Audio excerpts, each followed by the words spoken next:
Scared of letting my daughter down, letting my pops down, letting my mama down, letting the people down, was lifting the people up.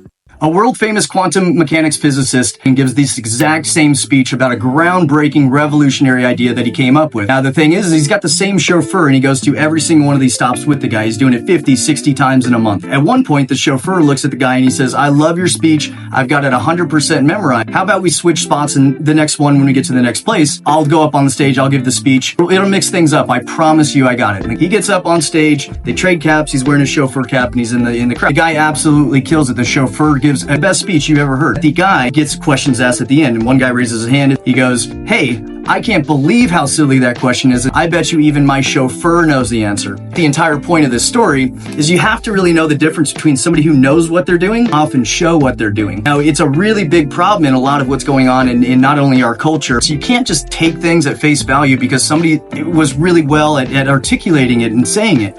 Point about all of this, and that I'm always looking for people to perform. It's really difficult to build a reputation on what you're going to do. What's important is that you actually know how to apply it and you actually know how to use it, and that if somebody asks you something off the wall or off topic, you kind of have to have a good answer or be completely honest with them. So we often fall prey to any kind of misdirection of somebody who really looks like they know what they're doing, and they might celebrate it and they might have awards and all that. But really what this is I think it's Charlie Munger that says there's real world knowledge and then there's chauffeur knowledge. It's really just being aware about the true reality of things. I think some of the flip side, it takes a lot of strong emotions and it overwhelms you, and you start to feel inadequate of like, oh my God, how does that guy know so much? Or how am I going to be more? Or how do I get there? Most people are faking it. Asking the right questions and knowing the difference and trying to decipher some of it, you actually get the ability to ask better questions. Just be aware of the difference between real world knowledge and chauffeur knowledge. A lot of people have a really, really good time talking about how much smarter they are than you, how much better they could be if they were in your spot, but ultimately it's completely up to you. I feel as if it's kind of my duty to not only point it out, but to also help that person acknowledge that there is much more to know. We can be friends by doing it because I kind of want to know those things too. But be honest, be truthful, be straight up, and your life might be really, really good for the sake of knowing that you get to go home every single day, that you were dead honest, smart, willing, and able to get